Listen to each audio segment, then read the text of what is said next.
Hello, Subject 4. Nice to officially meet you.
Everyone to the Subject 4 podcast. My name is Artemis. We are a fan-made podcast about the 863 series on the Matthias channel here on YouTube. I am also joined on stage by Nugs. He's back. I am back, baby. He's back. If you didn't want him back, too bad. He's already back. Too bad. I'm stuck. You're stuck with me now. I am going to say this. I'm going to give you guys a little bit of a warning. I'm going to break down quantum mechanics as to the best of my ability. That is what we're doing today. If you would like, yes. What he is doing. I'm just here to listen. No, you're my Marvel. You're my Marvel person. Yeah. So I'm here to listen and give insight on the movies that yes, this is based out of. If you do not know the Marvel Cinematic Universe, then you're going to be kind of lost on this, because those are going to be how I teach quantum mechanics to you guys. So if and it all comes down to, so we're going, I kind of jumped the gun here. We're going over the episode Caught Him. This time we get answers. And in the very beginning of that, we had Matthias doing the question of the day and saying, what would be the cause and the effect? How would this happen? And if you understand quantum mechanics, teach me, because I don't. I do to a degree. I did study it 2 years ago. I did not get a degree in it. I am not a quantum physicist by all means. This is just stuff. And I mean, in the time that I learned it, there are new things. Because science builds upon itself, and science contradicts itself and cancels each other out. So today I'm going to go over, to the best of my ability, a couple of theories of quantum mechanics. And I'll be here along the ride. And so I'll give you guys a moment. So if you would like to go grab a pen, a paper. I was telling this to the Discord here. If you are a student, if you're like in high school or even junior high, and you're struggling in your science class, you can probably, being a former teacher, I totally would have accepted this. If you could go up to your teacher and say, hey, I want to bring my grade up. Can I write an essay about quantum mechanics for extra credit? And then extra credit. So then you could just go back and listen to this podcast again. kind of what I was saying and earlier. write down what I Every say. single word. Uh, Every the. So what we're going to do today is basically finding quantum mechanics in 863 using Marvel. Using Marvel. Nugs, okay, a half an hour before this podcast, I was actually making a PowerPoint. I hate PowerPoint. Absolutely hate it. I can't learn from PowerPoint. But I was like, I don't know how to convey the thoughts in my head to you guys on screen. I am Italian, so the entire time that I'm going to be explaining stuff, I will be using my hands like you guys can see them. But that's the thing, I'm a very visual learner, so I like to use my hands, but you guys can't see my hands, so we are going to use Marvel as my demonstration purposes. So be warned, you will probably get a headache. But then you'll probably go back. You'll probably even started yet. You'll probably want to go back and be really excited to rewatch one of your favorite Marvel movies or something, and be like, I get it. So yeah. But before I do, we have merch. Did you guys know that? We have and merch. I'm about to get some myself. I am too. I actually have it in my cart to get. Me So we too. have a 1-year anniversary merch that is up. This is our anniversary month. We have been doing this podcast for exactly a year. So we do have a 1-year anniversary merch that was designed by one of you guys, one of you listeners, Angie. We love you, Angie. Thank you so much, Angie. It's really cool. I love it. It's a fantastic design. I actually had that in my cart, and I have one of the notebooks, the Syntec notebook, Syntec Snake notebook in my cart right now. I just have to go get my. Then I realized that I left my debit card out in my car, and I was like, oh, darn it. Well, that's a bad idea. Well, I have to. It's my you have to get gas thing. Oh, right. I have a bad habit of just starting the cart and going on my trip. And last night I was too tired to fill up my car after work.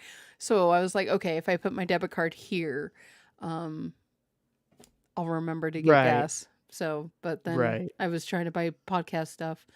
So, but we did get somebody that was very concerned about Angie and was like, hey, are they going to be able to buy their own merch? Yes.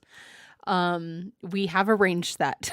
They are going, she is going to actually get her own merch before it sells out. I think we've already done it.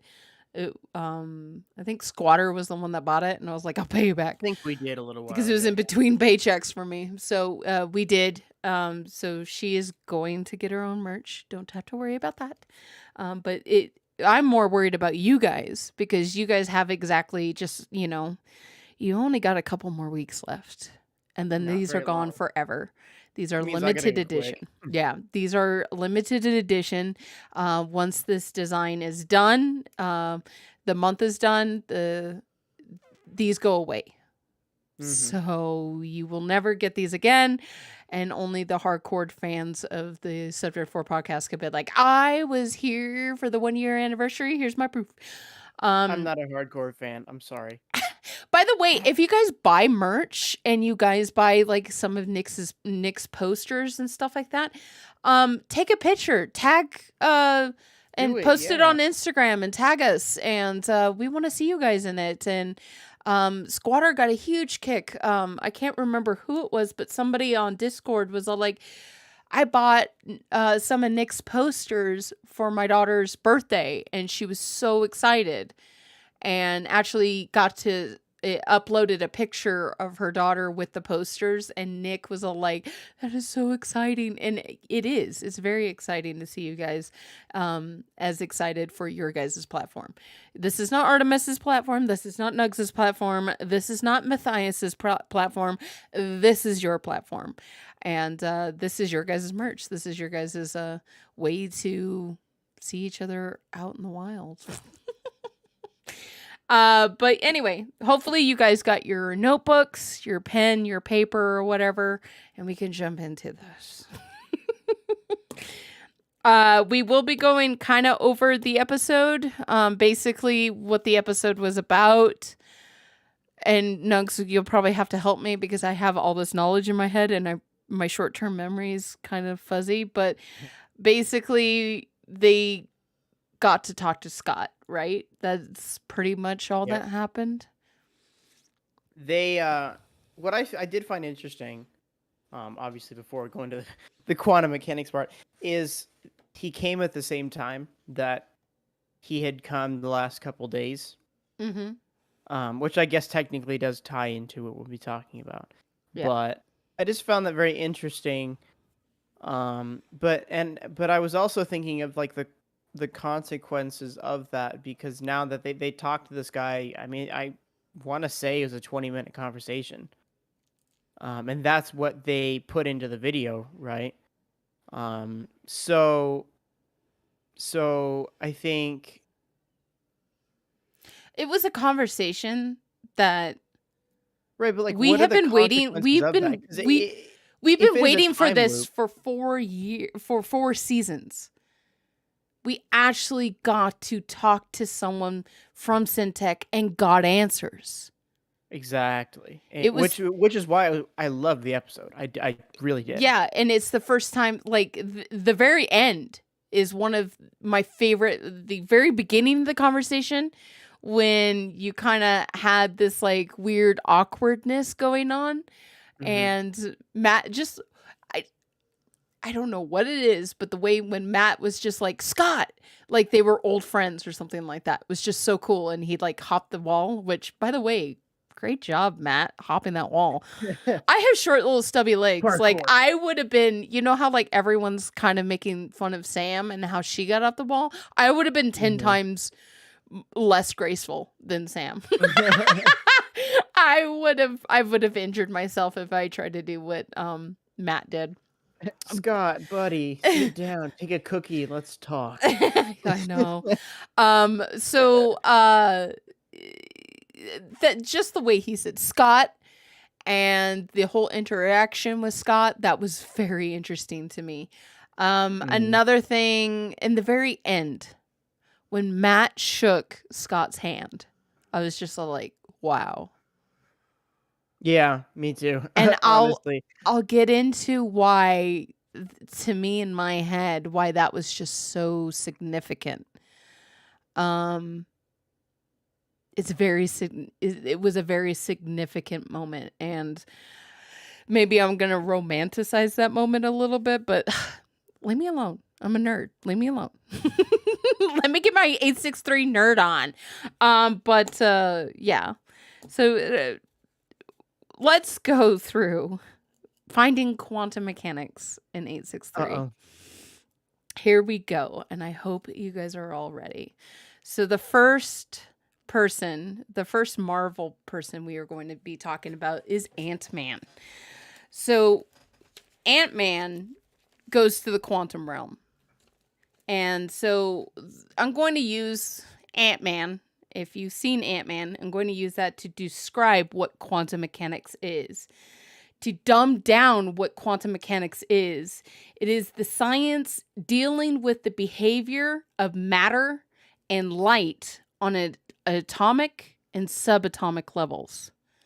You wanna say that one more time? Okay. Just in case people didn't get it. What is quantum mechanics? It is science dealing with the behavior of matter and light on an atomic and subatomic scale. So really, really tiny. We are talking about the smallest of the smalls of the smalls of the smalls.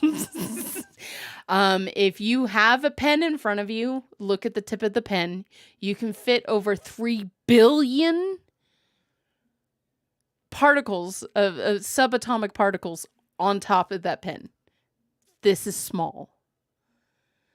It is one of the things that so one of the things about right, okay. How am I going to explain this? Well, the analogy of space and the ocean. We know more about what's in space than we do on what's in the bottom of the ocean. Why? Why is that? Like, the ocean is on our planet. We have been traveling the ocean seas for, centuries now. We have learned how to, harness wind, how to make nuclear submarines. Like, we not only go on top of the water, but we can go in the water type of thing.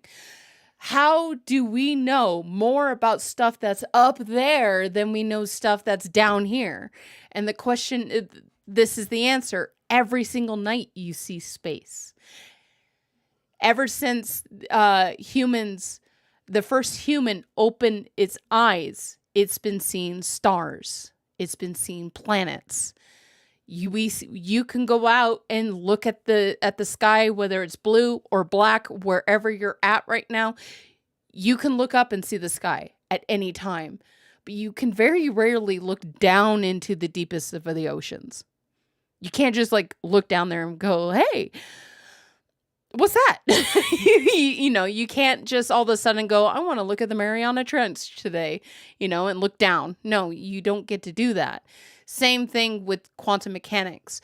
We know more about our physical physics, basically. We know more about time, gravity. We have all these laws of physics, because it's something that we have been experiencing since the first human took its first breath. We have been experiencing this physical realm. But the quantum realm, you have to, is very new science. We're very new at it, and we're learning we don't know anything much about it. The deeper we dive into, the weirder it gets. Even Einstein called quantum mechanics spooky science, because you basically throw your physics book out the window when you study it. So that's one of the reasons why we know very little about quantum mechanics, and why we know so much about general relativity, and, Sir Isaac Newton's laws, and, the second law of thermodynamics. And it's because we experience it every single day. Are you still there, Nugs? Do you understand that? I'm here. I'm getting there. You're getting there. Like, this is basically this. I'm just trying to get you to understand why quantum mechanics is so difficult, and why we know very little about it. Well, no, I get it. Yeah. Yeah, because it's every single night you can look at the space. You can't look at the bottom of the ocean. You don't just get to decide, I'm going to look down there. You can't do that. But everyone on this planet can look up and see space. Unless exactly. Unless you're blind and stuff like that. But, because I'm getting to the point where I can't see stars anymore. It's sad, but it's true. But I can still see the moon and the sun. Back where you used to live, you couldn't barely see stars because it was always cloudy. Oh, yeah. Well, yeah, that's Washington for you. Yeah. So basically, if you want to know, I think Ant-Man did a very good job. They did a very good job about talking about the quantum realm, and basically when in Ant-Man 2, they touched on it more in Ant-Man 2. And I don't, and you know what? I never watched Ant-Man 2. I think I watched it once, but it was like clips here and there. So essentially, in Ant-Man 1, where they said where Hank basically told Ant-Man not to shrink, not to turn off your regulator because, you might shrink and you'll never stop shrinking, like he does at the Mm-hmm. very end of the movie. Yeah. Basically, that's what happened to Hank's wife. And when she went to stop this missile from hitting somewhere, and they thought that she was dead, but they ended up getting like a message or something from her, and then they thought, oh, she's alive. So the entire movie is essentially them figuring out how to shrink themselves down and stay alive, while going into the quantum realm to find her, Yeah. which they do at the end of the movie. And she's been living in the quantum realm for who knows how long. Well, it's about as you can gauge that by the daughter's age, I guess, like 20 years. Right, but to 15 to her it 20 didn't. years. Right, but like in Ant-Man, in Infinity War with Ant-Man, he was only in there, or he was in there for 5 minutes, and it felt like 5 years, or it felt like 5 minutes, but when he came out, it had been 5 years since he went in there. Hold on. Yes, we should rename this podcast episode to Brain Breaking. You're welcome. Or brain melting. No, I can give you all the insight Well, that's on weird. So Marvel. time he felt like time went slower for Time is different. I think they explain it somewhere in Endgame. Well, Heavier. I can't say it. Heavier you are, the faster you move. I don't know if that applies in quantum mechanics though. I would have to do some studying on that.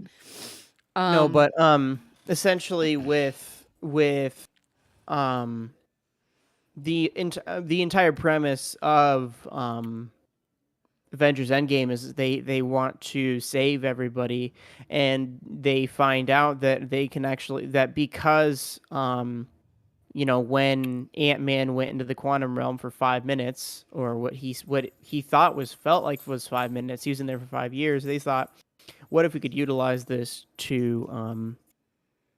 to save everybody, or get all the Infinity Stones back, or I guess stop Thanos from getting them, or something like that. And it was, I find that funny too, because they were like, going back, they went over Back to the Future, which is one of my favorite movies, and they're like, that's not how time works, or time travel works, going back and changing your past. Well, I see some confusion going on about like how do we find quantum mechanics in 863. Remember, in quantum mechanics, it's dealing with the very, very small. The problem is things don't work like they do here that we see, like with the planets, space, or even everyday life, you walking around, going to school and stuff like that. Physics does not react the same way as it does in the small. So the biggest, like I talked about this in the last podcast, if you want to win a Nobel Prize, the quickest way and the easiest way is to try to figure out the theory of everything. And that theory would explain how would you connect our physics to the quantum realm's physics? So like with quantum entanglement, how do you because nobody's really quantum entangled here, so how do you explain that and explain our physics? How do they connect? And that would be your easiest way. It's not going to be easy. We have a lot of theories on the theory of everything. One of that is string theory. Another one that we are going to get into a little bit later is the Wheeler DeWitt theory. which I know very little about, but I'm going to try to teach it anyways. But so all these theories that we are going to talk about, that we're going to go through these different ideas for how the quantum mechanics can fit into 863, is basically trying to find the theory of everything. So basically, studying quantum mechanics, is that going to solve 863? No. But the more we know about quantum mechanics and the more that we understand quantum mechanics, we can get a sense of the theory of everything, how it's going to line up with our physical realm, and what direction that, spoilers, I mean, breaking the magic here, but the direction that the writers of 863 are going to take us on. There are different ways to time travel in Hollywood, and in science, there are different ways to time travel. There are different ways to apply quantum mechanics to 863. It is the question of which route are we going to go down? Right. Which side of it is going to be, talked about or whatever in Project Because 863. again, as of right now, as the time that I am talking to you guys right now, April 23rd, 1:39 Pacific Standard Time, we do not know the theory of everything, and we do not know how quantum mechanics can piece together with our physics. So what we can do is theorize, and so there's a bunch of theories of the theory of everything. There's a bunch of ideas on it. So basically, which way is Syntec gonna go? I don't know. But here is a crash course on some theories that I think we can apply to Syntec, or we can apply to, it might not even be Syntec. Some theories, it might just be a happy accident that happened. So we'll go through that. So the next the Marvel I can't talk today. Marvel Cinematic Universe. Character. MCU. Yeah, MCU. The next MCU character we're going to be talking about is Thor. We are going to be talking about the Rainbow Bridge. And when I mentioned that to Nugs, he immediately went, "Oh, the Einstein-Rosen bridge." So apparently Thor did a very good job at teaching our Nugs Einstein and Rosen bridge. So essentially, what I know is the Einstein-Rosen bridge is another word, or is essentially a wormhole, or is another word for a wormhole. And I also, I've watched this show called The Secrets of Skinwalker Ranch. It's I like love that show. It's very interesting, but they've kind of theorized about with the Einstein-Rosen bridge there with what's going on at this site. So yeah. What is the Einstein-Rosen bridge? And who?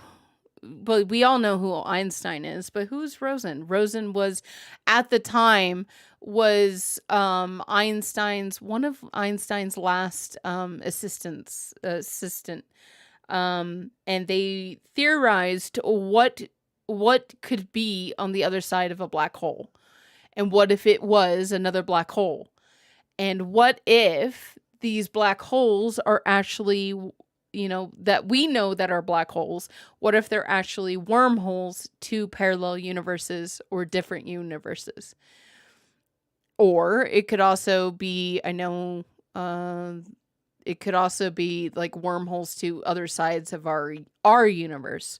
It doesn't reality. Our reality, our universe. We can end up in Andromeda in one of the black holes, because of Andromeda is our sister galaxy. In the center of Here's sorry, I'm jumping all over the place. This is a question I like to ask kids because it's really funny. And adults, because adults get this wrong too. What is at the center of our universe? Well, what's at the center of our galaxy, not our universe, because then we're going into the axis of evil, and I won't go into that. But what is in the center of our galaxy? A black hole. It's always the first instinct for somebody to say the sun.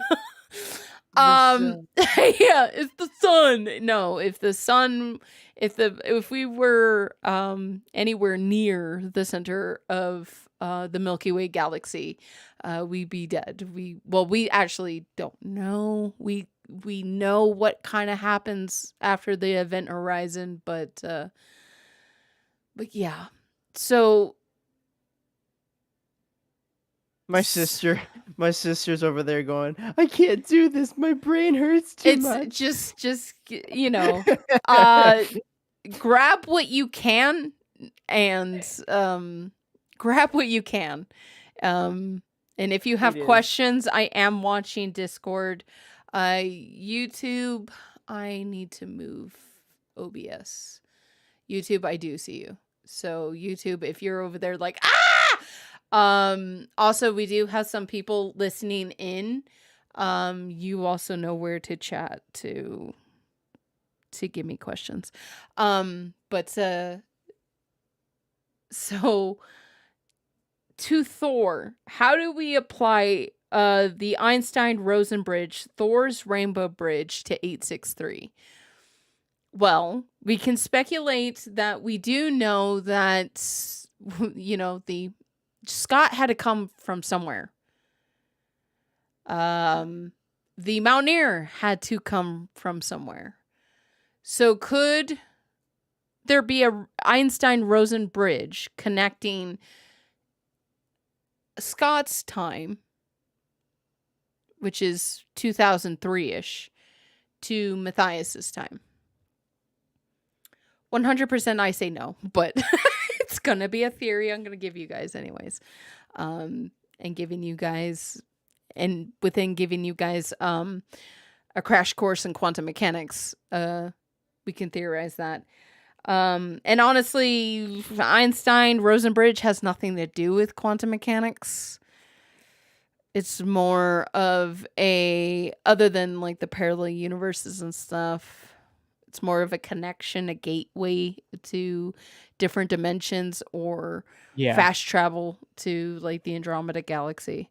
Because like I was saying, in the center of our galaxy is a black hole. In the center of the Andromeda galaxy is a black hole. So if we fell into our black hole, do we all of a sudden like pop out an Andromeda's black hole? I can tell you the answer is no, because we haven't seen anything pop out of a black hole. We just see black holes eating things. But could it transport us to an alternate reality, to an alternate Milky Way galaxy where black holes don't suck things up, but actually spit things out? What was it? It was the devil's anus in Thor. Yes. Thor? Yeah. Yep. Could be that. So I see. I know. Yeah. That was funny. I said anus on a podcast. Didn't get in trouble. Well, you don't, because it's a reference to a movie. Yeah. Yeah. So don't get mad at me. Get mad at the writers of Thor Ragnarok. So yeah. So the next Marvel MCU character we will go over Doctor Strange. One of my favorites. I like how you're like, one of my favorites.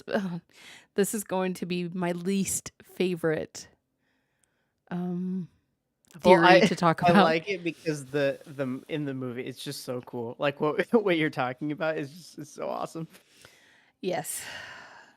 Doctor Strange can't apply here because magic. No. Here you go. You ready for this? The mirror dimension is actually a demonstration of the theory of everything. And that is the Wheeler-DeWitt theory, which is the loop quantum gravitational theory. How do I get through to this? I think I missed a picture. Let me see. I did miss a picture. Let me add that really quick. How dare you, Artemis? I know. I forgot the interstellar picture. Because with this mirror dimension, in the spoilers if you haven't seen it, but in the latest Spider-Man, Peter Parker, who is a huge nerd, goes into the mirror dimension where Doctor Strange thinks he has the upper hand. But the thing is Doctor Strange is actually fighting a nerd. This nerd realizes it's just geometry. Which I found hilarious. I love that part. Yeah. He's just like, oh, wait, I can do this. Yeah. So I cannot grasp this theory because it is trying to explain how our physics lines up with quantum mechanics. And it does it without thinking about time. And you know, I love time. I love studying time. I love the theory of relativity. I love time. But this is one of the only, I think it is the only, don't quote me on that, but I think it is the only theory of everything that actually throws out time. So what it's more using is using every single moment in our universe compared to parallel universes as a loop, a geometric slice of time. Every second is a loop. So when you're going into the quantum realm and you're seeing things folding in on itself, it's actually things of, it's different time. It's not, I always want to say time, but it's not time. It's the process of now, of folding in on itself, and it's in geometric, it's in like a 4-dimensional space, if that makes sense. One of the things is the show Interstellar. Let me just pull up this picture because I forgot to add it here. Yeah, if you're in Discord, check out our YouTube because she's actually putting pictures up there. Yes. Sorry.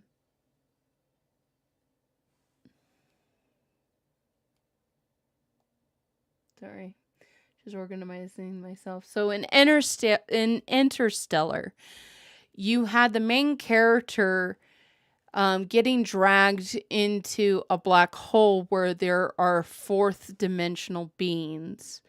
And these 4th dimensional beings are trying to help us save the human species.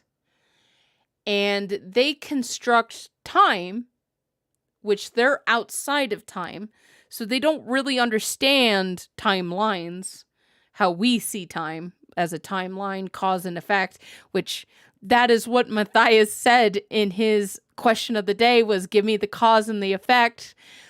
In this theory, there are no cause and effects. There are 3-dimensional, you know, it's a 3-dimensional building of everything.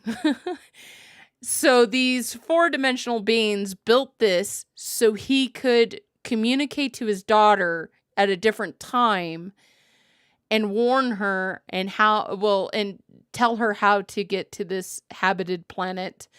And he did that through Morse code in the ticking of the watch. So what he did, basically, he went up to one of the slices of time and there was like a connection to the second hand. I think it was the second hand, and he was tapping on it, changing its frequency on her level of time, where she was in her level of physics. And he was changing that frequency to give her Morse code and directions to this habitable planet. So that is in as I can picture the Wheeler DeWitt, the Wheeler DeWitt theory. It throws out time, and I'm just like, how do you do that? Because clearly time, quantum mechanics is the study and behavior of matter and light. And one of the things about light is that light is time. E equals mc squared. C squared is the time that it takes for light to travel squared. So if you're going to throw out time and say it's the theory of everything, and you're going to throw away time, mc squared, E equals mc squared is not true. But yet we know that to be true every single day. So energy equals mass times the speed of light squared. That's what that means. So if you did not know that that's what c squared was meant for, that's what it means for. It means the time it takes for light to travel.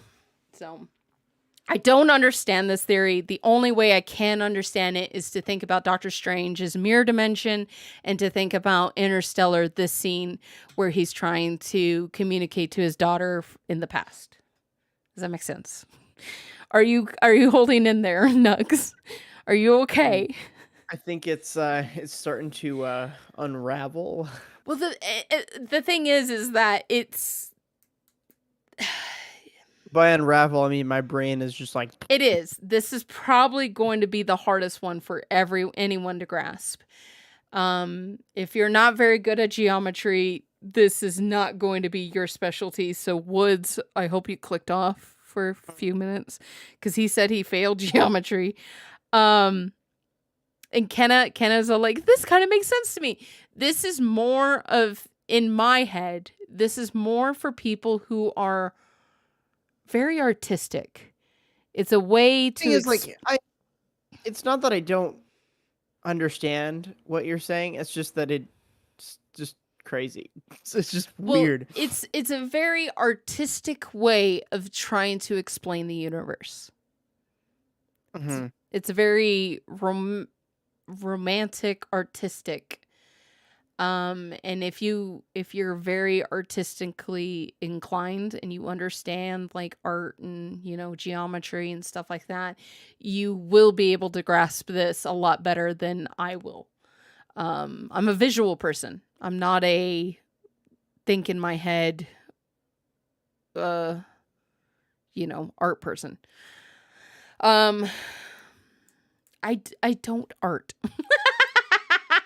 I finger paint, guys. So, well, that's probably why. Haha, I'm a very deep thinker. Yeah, Kenna. It hurts my brain, and I'm praying to God that they did not go down this route in 863, or they're not gonna go down this route in 863, because I'm all like, but how can I see this theory in 863? I don't. No, I'm just kidding. How I see it is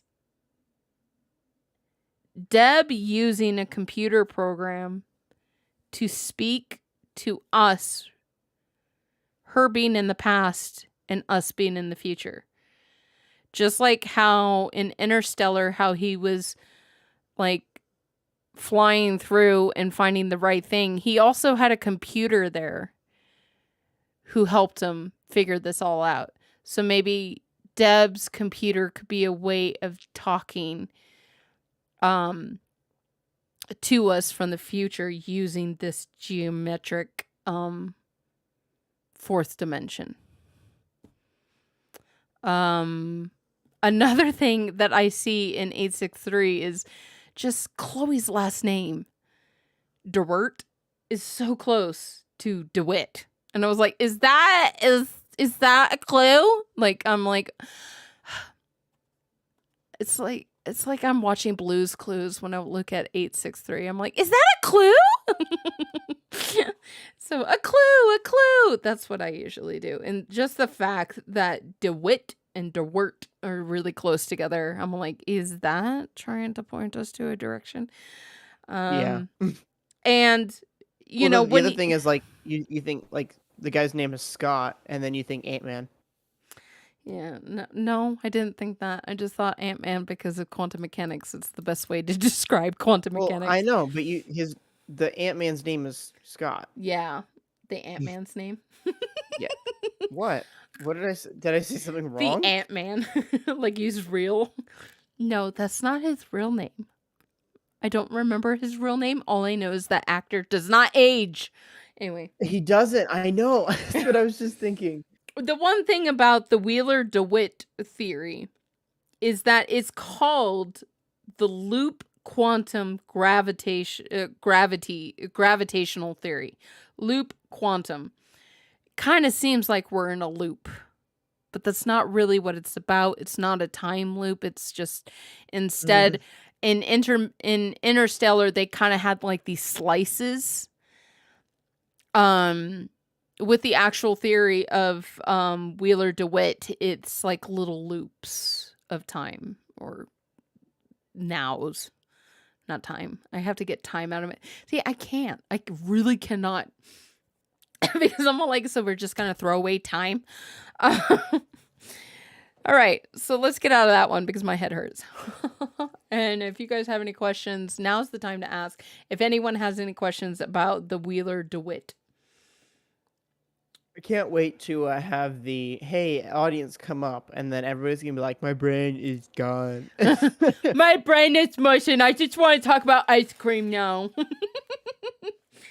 Can you show Ice us cream the is good. math? The math. Okay, let me pull up the equation. Oh, you did it now. Just kidding.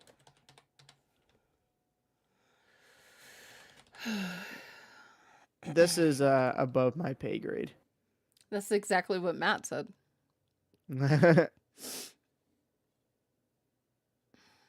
Ooh, I just got a good. Okay, I got an idea for a new art piece. Here is the equation for the Wheeler-DeWitt.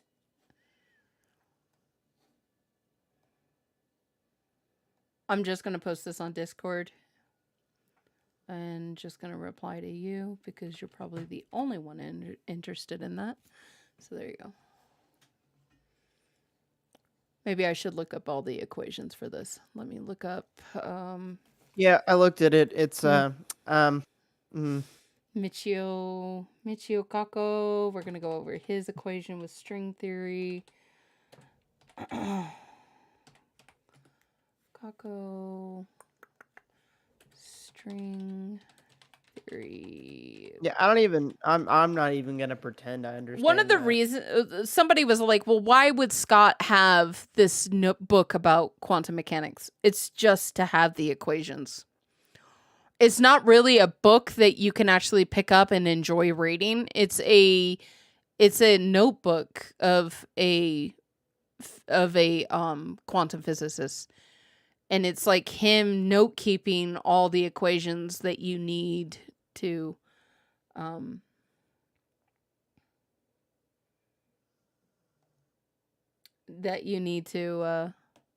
there's Michio's. It might be a lot of geometry, but it's just really, really confusing. Yeah. Where? Oh, you're right there. Sorry, I lost my snippet tool. I use Light Shot. It's just another one. I like Snippet because I can just copy. I don't have to actually save it, and I could just. No, I don't have to save it either. I just copy it. Einstein's gravity equation. A bit. It's using gravity instead of time, and my head. And if you're interested into String theory. For Michio Kaku. Here is his equation. And this is like relatively newish. So that's his equation if he wanted to note that. And that is his theory. Well, getting close. String theory is one of those that's trying to answer the theory of everything. So, alrighty. So let's jump to the next Marvel character. And the next Marvel character is going to be Loki. Yay, Loki, everyone. Yay! Okay. Yeah, Kenna got it. Kenna's like, yay. Loki! Everyone loves Loki because Loki really talks about parallel universes.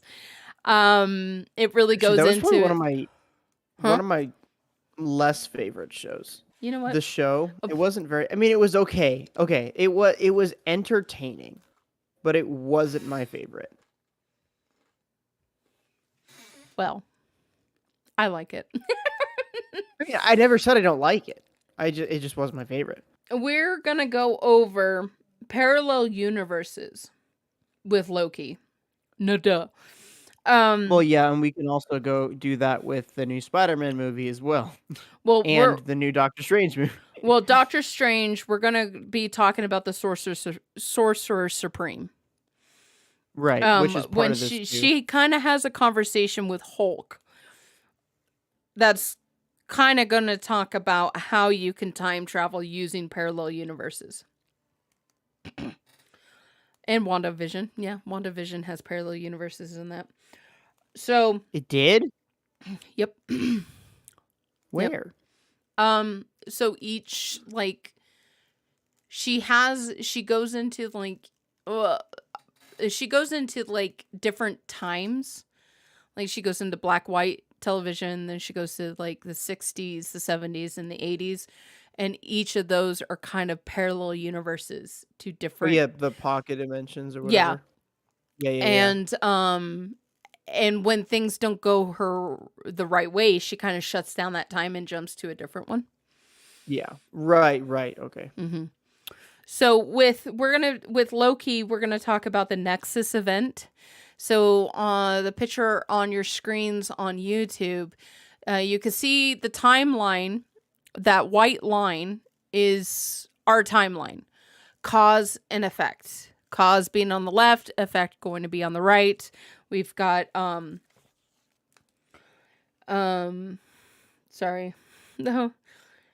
we got basically the arrow of time, which is how we move forward. We go from order to disorder. We go from order to entropy.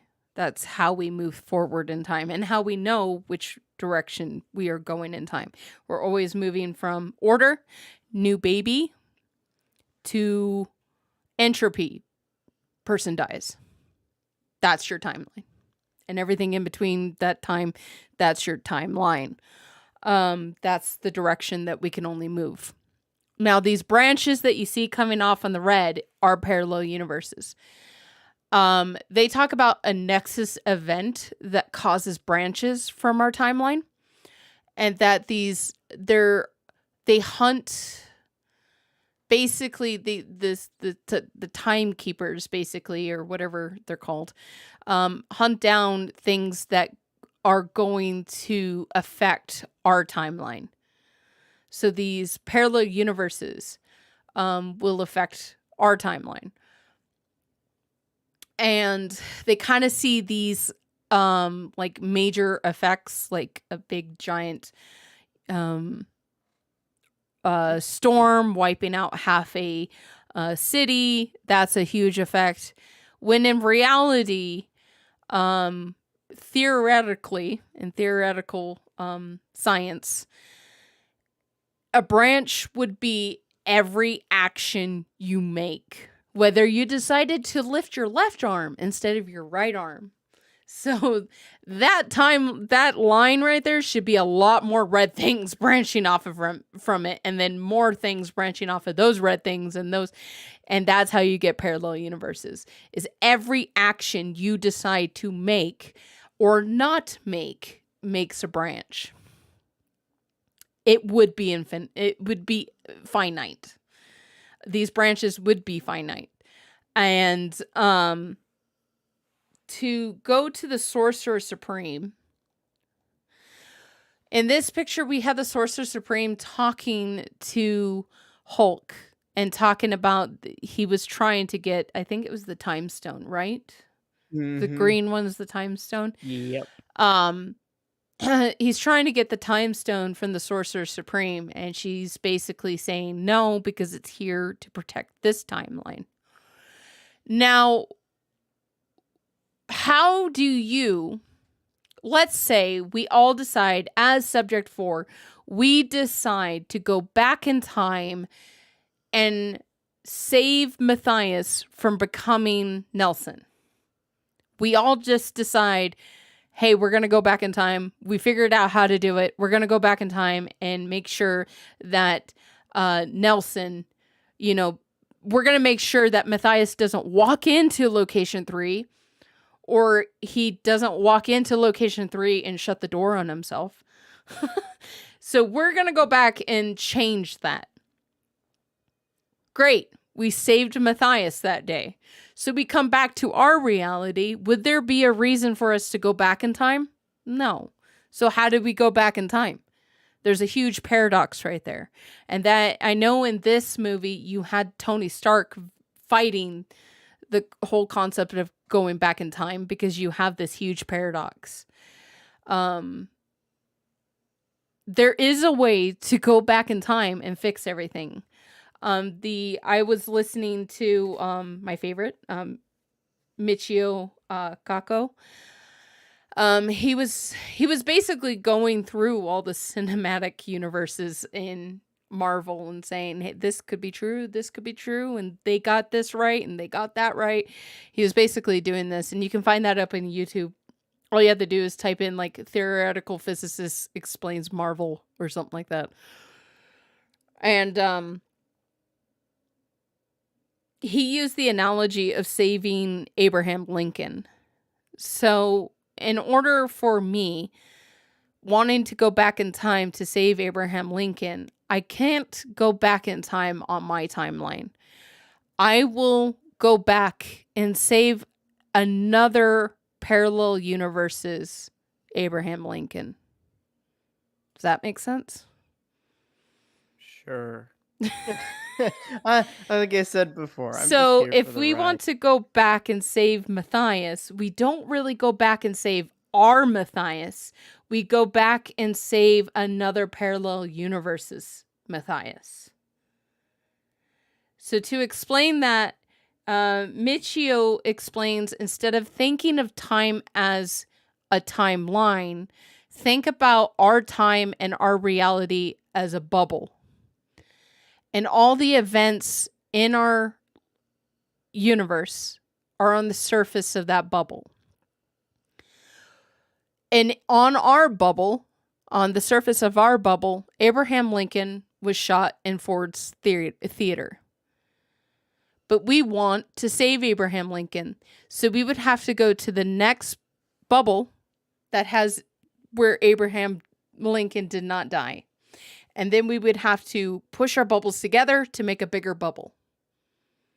So now we saved our Abraham Lincoln because our universe absorbed that universe.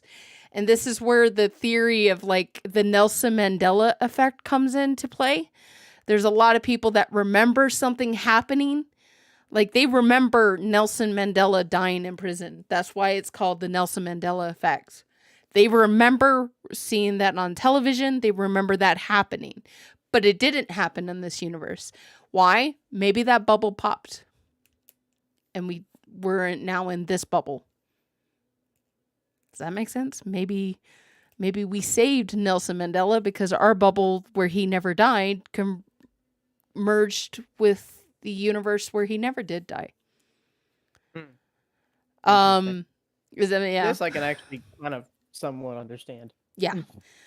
So to apply this to 863 would be, we have Deborah trying to find a universe where she can save him, where she can save Wes this time. We have two bubbles. We have the bubble where Scott is going to work every single day, and we have the bubble where Matthias, where Syntec is still there and operational, and he's going to work every single day. And then we have the bubble of Matthias being spellbound, and Syntec is an evil corporation and non-existent. And we have these two bubbles that are coming together, and the way that Deb wants to do it is she wants to basically save Wes. So she's trying to find a universe where Wes gets saved. Make sense? Oh my God, maybe she tried to take the Mountaineer to her present so Wes won't die in it. Yeah, could be. It could be. So there you go. There's that one. Another one. Another one down, guys. We're almost done. Yeah. Well, we've been going for an hour and 15 minutes, I think. Yeah, we're almost done. The next thing I'm going to talk about is, it has nothing to do with Marvel. I don't have a Marvel character for us. I have not seen Moon Knight, so It has nothing to do with it, so. Well, there was one thing that Scott said that made me go, huh? Scott, during the conversation in the latest 863 episode, Scott talks about waves. And what he says is that the DVD came with a note that he did not save, and it said that he needs to stop making waves. Mm-hmm. That could be a figure of speech. But my little, scientific brain went, waves. We talked about this. We talked about this in seasons 1 and seasons 2 and seasons 3. We talked about time waves. And I do have kind of a picture of a time wave here on YouTube. At the top, you can see different hands on the clock. We have 1 o'clock, 2 o'clock, 3 o'clock, 4 o'clock, and we have these different waves to that clock. Disregard that hand, those minute hands, and let's talk about 2003 and 2022. I forgot what year we were in for a second. Let's talk about 2003 and 2022. I talked about this trying to explain ghost hauntings. Specifically, if you're into ghost hunters and stuff like that, they have something called a residual haunting. And a residual haunting is basically a woman comes down the stairs. When she hits the bottom of the stair, she disappears. Every single night, this happens between 2 a.m. and 3 a.m. She's at the top of the stairs, walks down, hits the bottom, disappears. And this happens like clockwork. And what that could be is you have these waves of time, and you see this blue line on the screen. Those are waves of time. Now, if we compressed the two middle waves close together, you could have these peaks of the tops of these waves actually maybe even slightly touching and overlapping.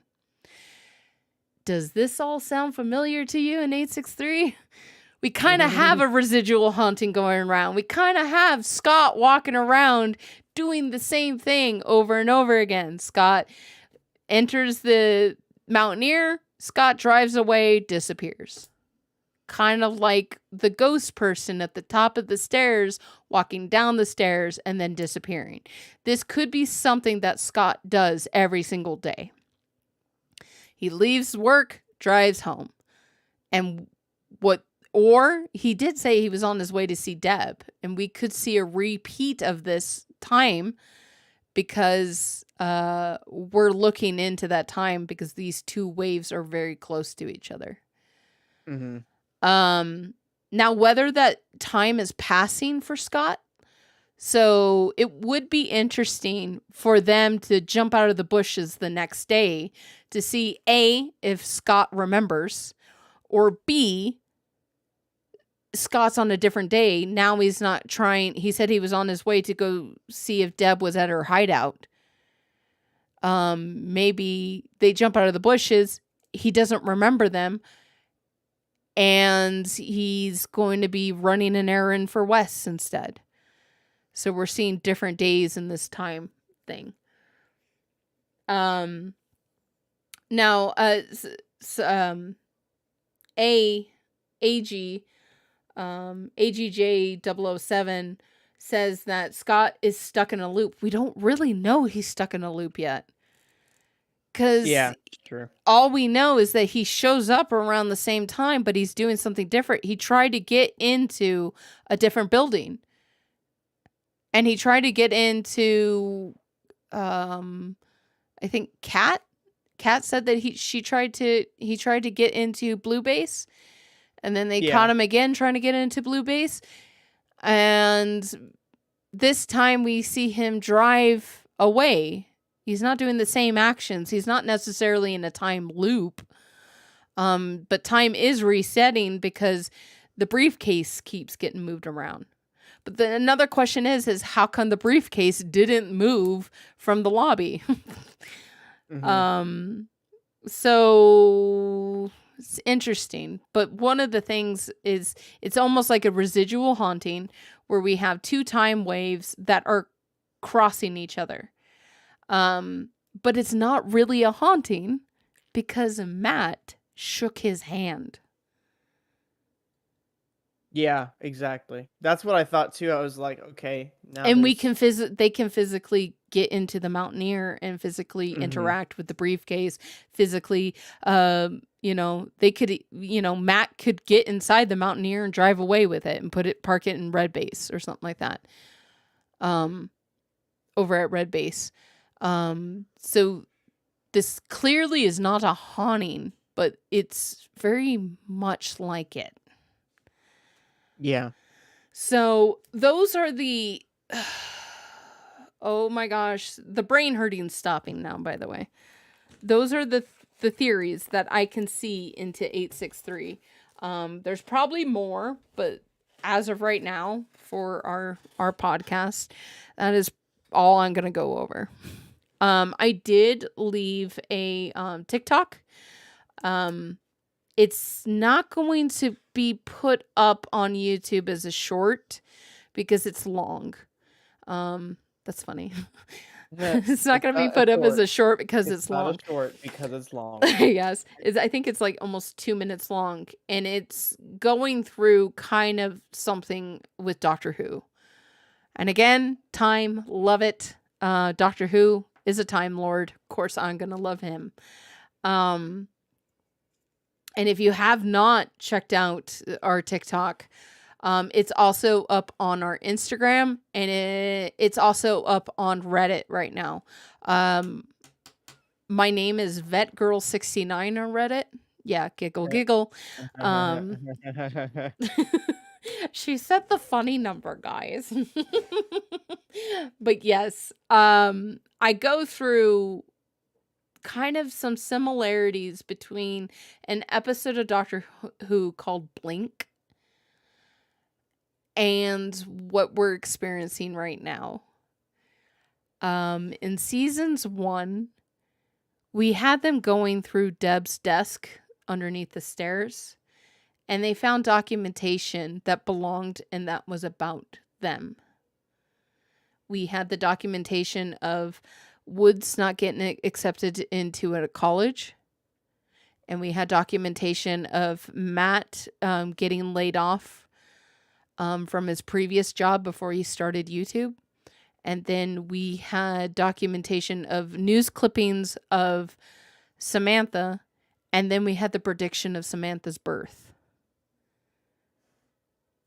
Now in Doctor Who, in the episode Blink, the girl gets very confused as to how the Doctor knows everything that she knows that's happening. He not only knows what she's going to say, he knows what she's going to do. And how does he know that? How does he know all this stuff? And she finds out. So she, through the process of this episode, the Doctor's not involved in this episode like he normally is. This girl is actually the main character in this episode, and she's documenting the entire process. She has the transcript of their conversation. She has all this information, and it's like a year later goes by and she still has no idea how the Doctor knew all this stuff. And then one day she sees him outside of her video rental store, and she runs up to him to ask him, how did you know all this? But this Doctor is actually younger and it hasn't happened to him yet. And that's when she realizes, oh my God, you knew because I gave it to you. And then she gave him all this information. So basically, she told him what was going to happen because it was her past, but his future. We have Deb, who's in the past, knowing the future. We now have Matt shaking hands with the past. So is it Matt? And Matt even says, this is Matt, Sam, Woods, Bailey. We work in that building next door. Matt just told the past what's going to happen in the future. Yeah. So how did Deb know that they were going to be working in that building? Because he just told Scott. Now, whether they're going to give that documentation to Deb, so Deb has it in the past, we don't know yet. But And that's how Deb's like, this is how it's gonna work, or this is why she knows about these people. And she said, you were chosen for this, because they even said, we are 863. Interesting. They chose themselves, kinda. Kinda.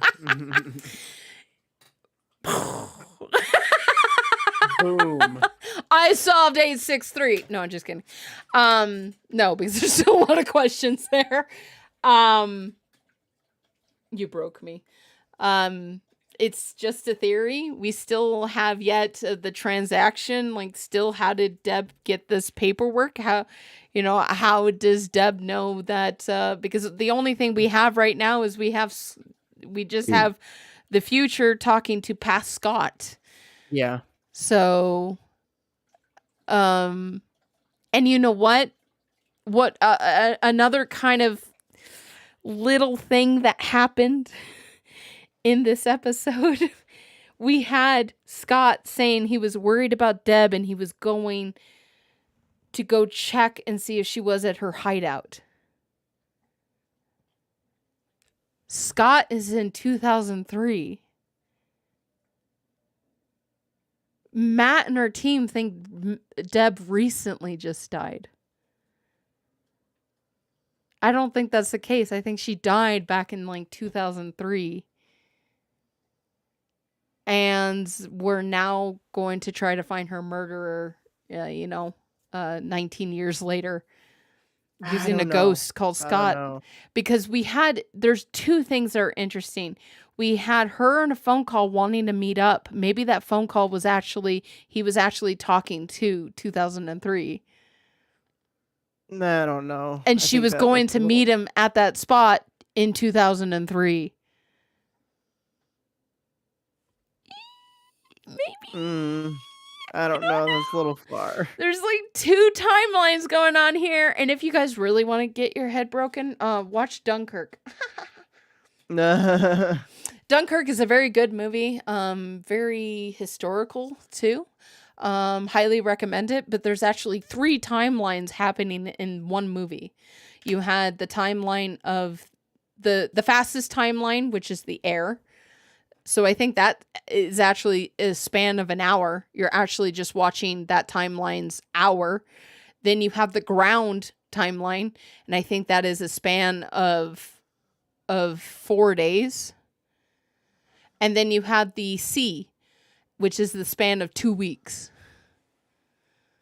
So you have 3 timelines telling one story and one event and one movie. It's really trippy to try to keep track of those timelines. But I think the similar thing is happening here in 863. I think we do have 2 timelines happening. And we have to keep track of which timeline is happening and what. I think there's events happening in 2 different timelines, but our team is only putting in one timeline. So, I bet the series is going to end with the team giving Deb their fingerprints so they can find themselves in their subject files. Yeah. Would be interesting. Well, does anyone have any questions or thoughts or theories? You can raise your hand or you can post it up in the chat. So, yeah.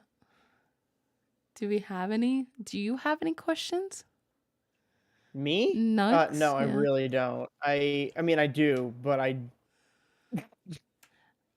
You do, but you don't. I do, but I don't. Yeah. Oh, I just see that we got rated by Jordan and Angel. Oh, awesome. Yeah, Hi. Gary said Jordan and Angel sent me.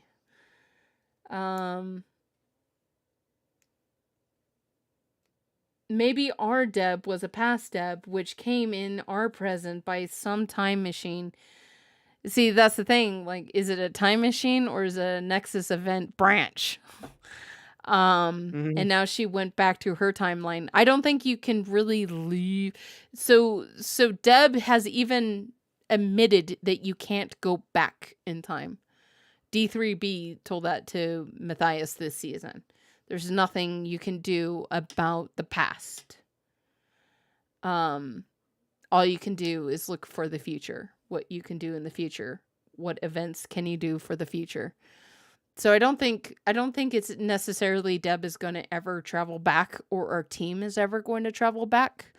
I think we're going to have these 2 timelines going forward. So how are you guys doing? Are you guys all still here? Yep, I'm here. Yeah. Barely, but I'm here. Yeah.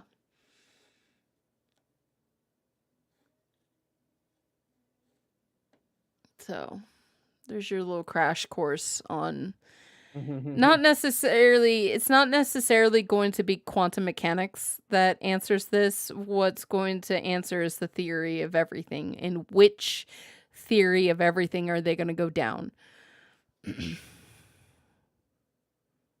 And dear God, please don't let it be the DeWitt one, because that has nothing to do with time and it's all geometry, and don't let it be the mirror dimension. Yeah. Please don't let it be the mirror dimension. So YouTube, how are you guys doing? Do we have any questions? I think everyone's just here, their heads all hurt. We have Anthony Blaze that has a question. Can you bring them up, Nugs? I can indeed. Sorry, I was looking at something. I was looking at the shiny thing. Oh, Meep's picture is Scott. Yep. Anthony Blaze. There you are. Hello, Anthony. How are you? Can you hear me? Yes. Yep. Okay, cool. So this isn't really a question. It's more of like when the first, like, you remember when the writing on the wall? I actually spoke up about, like, I'm pretty sure the cameras were hacked.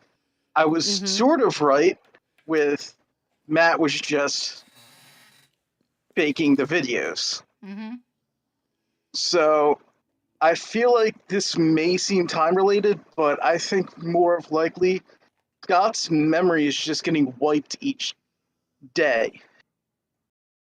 Like, it seems like it's being reset, but it's just him his memory's just getting shocked back to the previous day. So did you ever like see the movie Groundhog's Day? more like, did you ever see the movie 50 First Dates Oh, okay. with Adam Sandler? Yeah. So Mm-mm. he's losing his memory each day and decides to make the same choices for the most part, except some of those days Oh, where they're slightly different, which is why, like, 2 of the days he actually came into the office. I always feel bad for So Scott. so it's possible that an accident occurred where he was in a coma, woke up, and he's still thinking like today is still 2000, the year 2000, and he's going to work, but it's been 20 something years. So the only problem with that is he hasn't aged. And I know that Woods had That this. is an issue. Woods has I'm this. just really hoping I that know. it's part of life's blood. Like, I maybe it has the rejuvenation I qualities to it. I- Because think about Ben, too. Ben looks relatively young for somebody that should be in his 50s, 60s. but Like, maybe Ben crossed over to our time a year ago. I really want to avoid time travel. Same way I want to avoid ghosts. It's not. I have to go with the logical theory. No, like I There's no just logic gave you. here. I just gave you all this theoretical science. Yeah. And When it so comes to the suitcase, though, I'm at a loss. If that suitcase disappears, somebody's messing with cameras again. see, I'm kind of hoping somebody just randomly comes from the roof and snags it. one of the things. Okay. One of the things about all of this is that we just came out of a season, and I said this in the last podcast. We just came out of a season where we were tricked the entire time. We all That's thought it true. was one thing and it was another thing. And Occam's razor would say it would be the same thing happening instead of having all the, like this like experimental science and stuff going on. We could have a paid actor or someone who's being controlled by Nelson. Because we do know that there are different spires. So maybe another spire is still on, and he sent that activated person from that area to. But then again, would he still have to have our spire on to keep controlling him? Anyways, but it could be Nelson doing it, and the only way to explain the briefcase, if it is Nelson setting this all up, the only way to explain the briefcase is that someone on our team is bad. My money's on Which Sam is a because possibility. she's hidden behind the camera most of the time. My money's on Sam. So if you're going to do some sneaky business, it would be the person holding the camera, right? Yeah, but I had a weird theory a while back when I guess it was Ben that dropped down from the ceiling and locked them in the safe that a long time ago when he stole the life's blood. Yeah. Does anyone really think what building was he in when he did that? Did what? Because when he came through that ceiling, he had to be in someone else's building, go up through the ceiling, and then down into ours. Well, So whose building did he go through? in season 1, no, sorry, season 2, we had that war room. And I'm talking about during the safe. yeah, but the war room is right next to the safe. So in season 2, there was an episode of We Are 863 where they heard running up on the roof. So it's actually very easy. We've seen it all the time. That one ladder, all you have to do is bring your own ladder. It's not locked or anything. You bring your own ladder, you climb up that pipe, you can run across the building. You don't have to go through someone else's building to get roof access because each building has roof accesses. So then you climb down that roof access. There's floating that ceiling that's above the war room and the vault. Those are floating ceilings. So you just crawl across until you get to the room that you want to go into, like the vault. Slide open that ceiling panel, reach down, grab the briefcase, slide it back. You can do that. So, Matt talked about where's the opening on the roof exactly though? Because there's only really vents. There's only really vents that go up into a roof. Those. So how are you accessing to go through a roof into the ceiling? So those foam panels all come out. The roof is all individual foam panels on a frame, so you can just push those up. Yeah, and as long as you as long as you stand on the frame, you're okay. It's it would be very dangerous to do. When Matthias was on the podcast in season 2, I told him he needed to put a Nest camera at that floating ceiling. Because we hear stories there's stories that happen every single day of people living in people's roofs and they don't know it. And when the people go to sleep at night, they come out, eat their food, watch TV. And then when they know the person's routine. So when they're about to wake up, they just put everything back and then go back up into the ceiling. Same thing here. You could have someone living inside the floating ceiling. And I know what you were asking. You were asking how do you get an access from the roof to the floating ceiling. Each unit will have access to that because in season 2, was it season 2? Yeah, it was season 2 where they had to follow the wire. You have to run your own. I remember that. Yeah, you have to run internet gets placed through those that floating ceiling. Yeah, but those are normally holes are just drilled through. There's no real opening for a person to go through. So we're talking about that scene where it was drilled through. That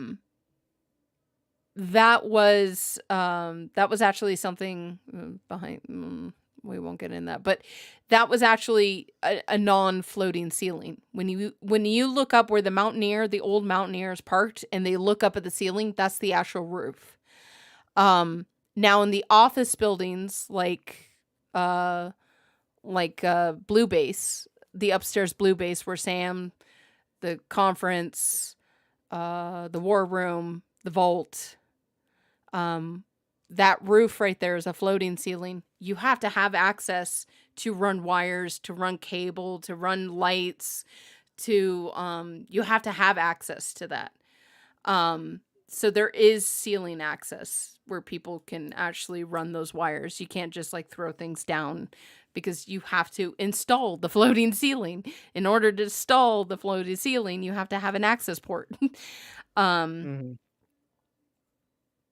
The whole reason I was thinking about this whole theory is the initial phone call with Deb where she said that Nelson is close.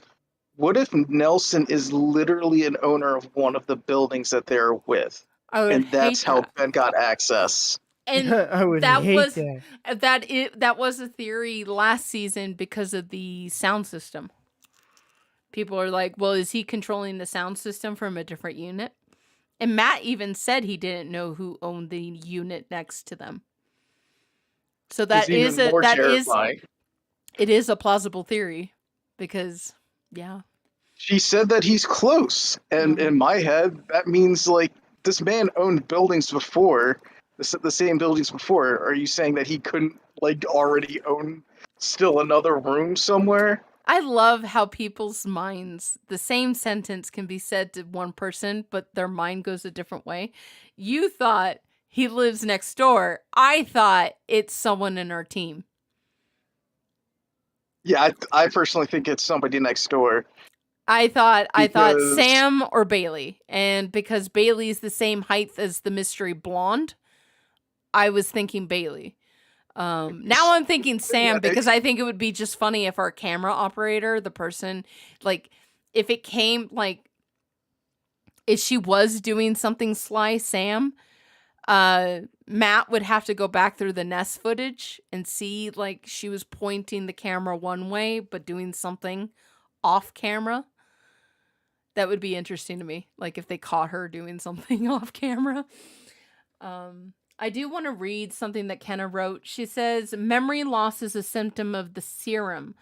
Team Logic, I have an answer for the suitcase. So here's one of the answers for what you were saying about the suitcase. I think in the Science Babe server, we discovered the team actually went down the wrong road. If you look at that part of the video again, the team turned down a road that had a dead end sign, and the Mountaineer didn't. This means the Mountaineer could have just lost them and turned around and headed back to the studio. If Scott is indeed being controlled by the serum, he would have access to the vault. The reason is when Cyphus was controlling Matt, he had access to the codes to the vault. The key fob system. Changed the code. Matt's never said that. Maybe we should tell him. I think I would have changed my code by now. The key fob system and the Nest cameras. Well, the only reason why he had the Nest cam systems was because of the Apple computer that Matt uses on top of Megadesk. If it is Nelson controlling Scott now, he would have access to those codes and thus would be able to use Scott to get into the vault, take the briefcase, and put it back in the Mountaineer. And the footage of the Mountaineer driving past Red is the exact same footage that was found before, down to the sun glare and the license plate hanging off the Mountaineer. And I believe they even said the shadows. The shadows are exactly the same. And it's the shadows would be different from September to April because the sun rotates, guys. So the shadows would be different. I think Cyphus might be controlling Scott and now is setting up an elaborate ruse to make us think time is repeating. But really, yeah. The only thing is how... Oh my god. Uh-oh. What if he's not controlling Scott? What if he is Scott? Who? Nelson? Yes. Oh. No, I don't think that's the case, because then that CD would make no real sense, would it? He could have just filmed that. The only reason why we think it is Scott is because of that DVD. If he is Nelson, I'm really going to go with the theory of Life's blood has rejuvenating factors, because they look way too young. I don't think it's Nelson. We're trusting this person very quickly.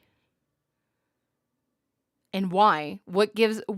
Because he had a briefcase? Because he had a name tag?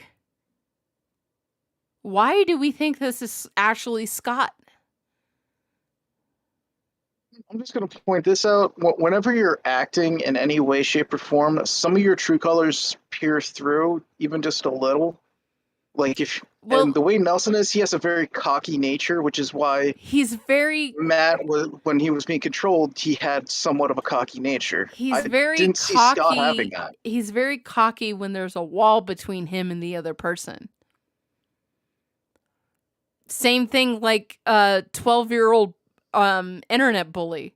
In real life, he could be shy, timid, and getting bullied on in real life. But on the internet, when facing a screen and a keyboard, he can become a little jerk and wreck your Fortnite account. So it's not necessarily, people show their true colors, yes, in real life, but the thing is you have to know them in real life. thing I'm 'Cause the most confused about because is Scott when could Scott was be. handed a phone. I know. He was like, Apple? There's dates on phones. If this man really thought it was 2000, he would see the year Well, 2022. well, wait. Does my phone have the year or just the month and day? No, it just Yeah, shows mine has the month and day. day. Doesn't say 2022. I don't need to know that. Mine does. Your does? Yeah, mine does. Mine doesn't. Mine doesn't either. Mine doesn't. I think I have it programmed like that though. Wow. I have it to Maybe say. maybe mine's programmed to show the full year. Mhm. But I know Woods didn't like just hand him his phone. Woods handed him the map, like Yeah, that's true. Google Maps, and he told him to type in his address, type in the address. Like, doesn't I weirdly enough does not question like all this higher technology. All of a sudden, no. Yeah. And here comes one of my favorite moments was like, we don't talk to the media. We don't talk to the media. And Matt's trying to explain to him, I'm not media, but Matt, you big fat liar, you are media. You're a YouTuber. That's media. This is all on record because you were recording this. We all know you're a liar. The only thing I'm really scared of right now is if Scott isn't working with Nelson, or if this is Nelson, Scott could possibly end up dead. Because that's apparently bodies are already still dropping. We have Deb, we have the survivor, and we also possibly have the undercover cop. What is this ad? Sorry. Oh, So, nothing. It was some body's dumb been YouTube dropping. ad they keep getting. Well, I know. I do if Scott is on our side, but the thing is he would probably be perfectly safe in the past, right? What if he's reliving his last day? Possible. That Nelson figured out that he tried to smuggle Chloe out and got rid of him. Doo-doo-doo. Stop, I'm gonna cry. I'm sorry. Is what happened to her, because if he didn't succeed, because he has the passport, if he didn't succeed, where is she? Where's the little girl? I'm always going to assume that she's like 12, but I know she's like in her 20s, isn't she? Yeah, she's 29 on the Syntec like the profile papers. In my head, she's 12. The problem with that, and sorry, but she's dead. If Scott failed to smuggle her out, Syntec does not leave loose ends, and she is dead. Sorry. He's the one that stole the Absolute. We still don't know who that mystery person is. Vanessa, why is everyone dying? Hey, Artie, I don't know if you got my message, but I do gotta go here soon. So Yeah, we're gonna end it up here with Blaze's theories because it was yeah. After going through quantum mechanics, this is nice to talk about. Death. Let's go off Death side. is nice to talk about. Let's go off to pseudoscience. It's not pseudoscience. It's not. Like, time travel is not real currently. If you can according to travel back in Einstein, time, you could do that. According to Einstein, but we haven't accomplished that shit yet. Oh, how do you know that? How do we not know that Nelson Mandela did not get saved because someone time traveled? And that's why we have the Nelson Mandela effect, where we have people who remember Nelson Mandela dying in prison. I'll tell you what, because at least one Jew would have shot Hitler by now. Well, maybe someone did and found out, hey, there's a worse person. possible, but then we'll be in who like our actually fourth or fifth timeline. a worse person who actually won World War II. It's actually terrifying. Yeah. So, anyways, we're gonna have to end it. But thank you so much, Anthony. Thanks. All right, you Thanks have a for good having one. me. Bye. See ya. Right. So there was a lot of theories right there jumbled up, and that was Still, my brain is just swimming. from quantum mechanics. So funny. I'm so happy. Like, I did this like data dump on you guys, and now I can actually think about 863 now. But yes. So this is, this is going to stay up. So if you want to refer back to these quantum theories, if you want to take clips, I believe we still have that option on YouTube that you can clip it. If you would like to clip it and send it to Matthias, you can actually, it gives you your own URL code, and go to the video, the latest video, which is Caught Him This Time We Get Answers, and mark it as question of the day. And if you feel like this answers Matthias's question of quantum mechanics, paste that URL code and see if we can give Matthias some answers. Also, if you guys sparked more theories, be sure. We're not going to look at the pin board because not much really changed on the pin board. But but the thing is that we need to get, and I don't see our audience posting on Reddit as much as you guys are supposed to. I'm sorry, I am not Steph and I am not Kaylin. I'm not taking all our theories and posting them. You have to do that because this is your podcast. I'm just hosting it. I'm taking care of it for you. So these are your ideas. You guys need to be doing the posting. Get the credit. Get onto the Reddit videos. Get that spotlight. But yeah. So post your theories on Reddit. I am looking on Reddit. Make sure to check out our Instagram and our TikTok for that video that kind of goes through Doctor Who and going through how time travel could possibly be happening. Because, Anthony might not be a believer in time travel, but maybe we can manipulate things in our time story. So that could be one of the reasons that we manipulate basically Matthias, Samantha, Woods becoming Project 863. And another question I have to ask, though, is they said Bailey's name, so how come Deb doesn't know about Bailey? Weird. So, and just remember, she's the same height as the blonde. But again, I would still... I would love it to where all those things like Nelson was like calling out Bailey, but really he was really interested in Sam. She could be the sneaky one with the camera. I would love that. But you guys are all amazing, especially you, Rose Thorn. Be sure to check out the TikTok, our Instagram, and be sure to post your theories on Reddit. Yeah.